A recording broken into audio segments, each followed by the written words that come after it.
नमस्कार दोस्तों, आज हम अपने इस वीडियो में बताएंगे नोबेल पुरस्कार 2021 नोबेल प्राइज 2021 क्यों दिया गया, किसे दिया गया और उनके किस काम के लिए दिया गया। तो जैसा कि हम आप लोगों सुने होंगे, आज न्यूज में 6 अक्टूबर को नोबेल प्राइज 2021 केमिस्ट्री के लिए दिया गया। दो लोगों को बेंजामिन लिस्ट और दूसरा दिया गया था डेविड डब्ल्यू मैकमिलन को दिया गया। ठीक है, ये इन लोगों को क्यों दिया गया था इसके बारे में आप लोगों को मालूम होगा। इन्होंने दोनों लोगों ने स्वतंत्र रूप से 2000 ईस्वी में असिमेट्रिक आर्गेनो कैटालिसिस पर काम किया था, इसको डेवलप किया था। असिमेट्रिक कैटालिसिस को डेवलप किया था, किसी ऑर्गेनिक मॉलिक्यूल्स को एज ए कैटलिस्ट के रूप में यूज किया गया जो असिमेट्रिक सिंथेसिस को कंट्रोल करता हो। इसलिए इन्होंने क्या डेवलप किया था, असिमेट्रिक आर्गेनो कैटालिसिस। हिंदी वाले ध्यान दें, असममित कार्बनिक उत्प्रेरक को इन्होंने डेवलप किया था।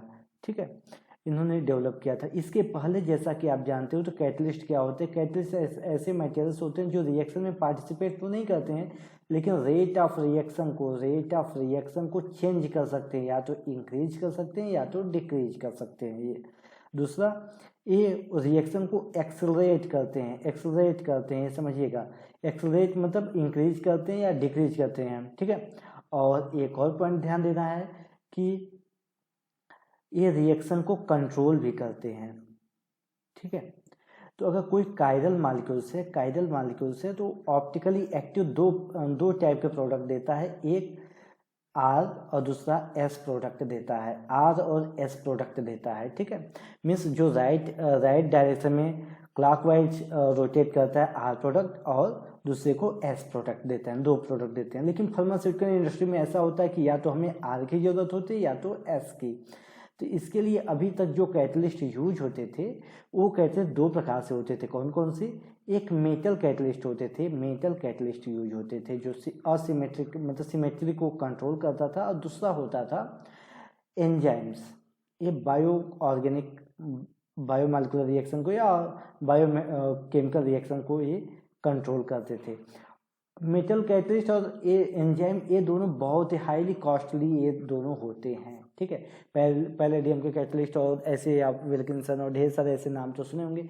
एंजाइम में भी ढेर सारे आप नाम सुने होंगे जो रिएक्शन को कंट्रोल करते हैं। लेकिन इन्होंने क्या किया कि इन्होंने ऑर्गेनिक के छोटे छोटे मॉलिक्यूल्स को असेंबल करके फिर देखा कि नहीं, इसको असेंबल करने के बाद ये एज ए कैटलिस्ट का काम करते, छोटे छोटे मॉलिक्यूल्स एज ए कैटलिस्ट का काम करते। उन्होंने इसको डेवलप किया। इस प्रोसेस को डेवलप करने से क्या फ़ायदा हुआ, जो एक तो कैटलिस्ट का कॉस्ट इन्होंने कम किया, दूसरा कैटलिस्ट को मंगाने के लिए अब टाइम जाएगा, टाइम भी एक, और साथ साथ जो बाई प्रोडक्ट होता था उसको अलग से निकालने की ज़रूरत नहीं होगा। तो एक आप कह सकते हो कि मोटी मोटा ग्रीन केमिस्ट्री में भी इसका योगदान हो सकता है। हाँ, अगर ये ऐसा डेवलप करने से सबसे ज़्यादा फायदा किसको होगा? सबसे ज़्यादा फार्मास्यूटिकल इंडस्ट्री को इससे फ़ायदा हुआ है।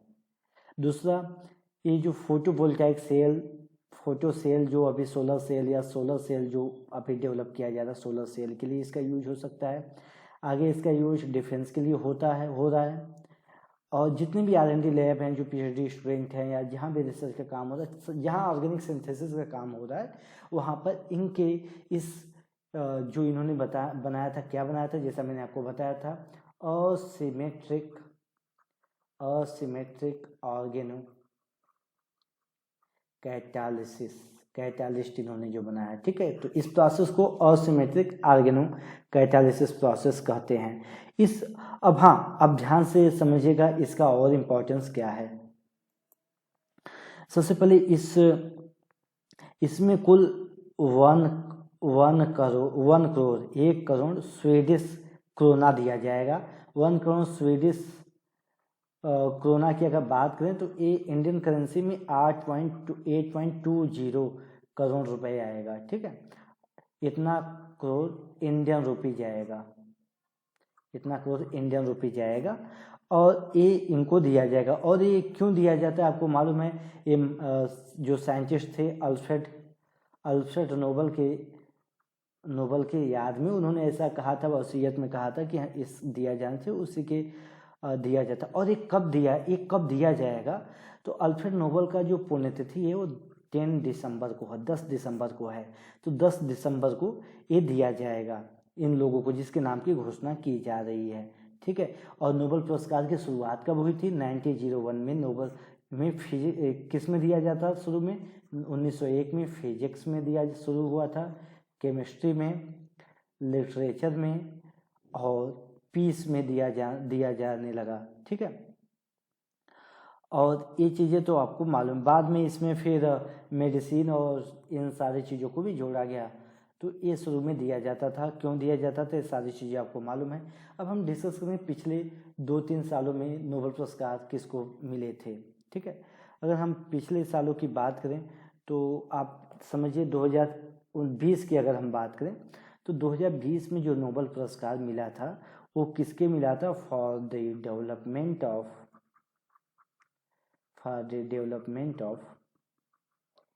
a method for genome editing के लिए दिया गया था। इसके द्वारा हम आरएनए में ही एडिटिंग करने के लिए दिया गया था। 2019 की अगर हम बात करें, ये याद रखिएगा, अगर आप प्रतियोगी परीक्षाओं कॉम्पिटिटिव एग्जाम के लिए दे रहे हैं तो वहाँ पर आपसे पूछा जाएगा। ये 2019 में for the development of lithium ion battery के लिए दिया गया था। Development of lithium ion battery के लिए दिया गया था, बैटरीज के लिए दिया गया था। अगर हम 2018 की बात करें तो 2018 में जो दिया गया था वो phase display of peptide and antibodies.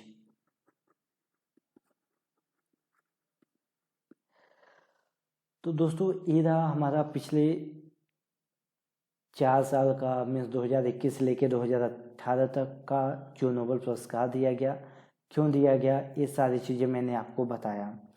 और ये जो नोबेल पुरस्कार होता है इसमें आपको जैसा बताएं 1 करोड़ स्वीडिश क्रोना दिया जाता है, जो इंडियन करेंसी के हिसाब से अगर देखा जाए तो इंडियन करेंसी के हिसाब से वो होता है 8.2 करोड़ रुपीज होता है, ठीक है। और इसको जो पुरस्कार के नाम की घोषणा की जा रही है, ये पुरस्कार दिया जाएगा 10 दिसंबर को दिया जाएगा। 10 दिसंबर को क्यों दिया जाता है? उस दिन अल्फ्रेड नोबेल का पुण्यतिथि, उस दिन ही उनका डेथ हुआ था। तो दोस्त ये चीज़ें आपको ध्यान देना है और ये आपको याद रखना है, क्योंकि कॉम्पिटिटिव एग्जाम और बाकी चीज़ों में आते हैं। और वैसे मैंने बहुत ही इजी वे में बताने की कोशिश किया, मुझे लगता है आपको समझ में आए होंगे, अच्छा लगा होगा। तो आगे आप कमेंट कीजिएगा, लाइक कीजिएगा और सब्सक्राइब कीजिएगा। और कोई दूसरे टॉपिक, लैब से संबंधित कोई दूसरे टॉपिक या सब्जेक्ट से संबंधित कोई टॉपिक हो जिसमें आपको सबसे ज़्यादा दिक्कत होती हो, उसमें मैं आपको ज़रूर हेल्प करूँगा, उसके नए वीडियो बनाऊँगा, ठीक है। थैंक यू, फिर मिलते हैं नेक्स्ट वीडियो में।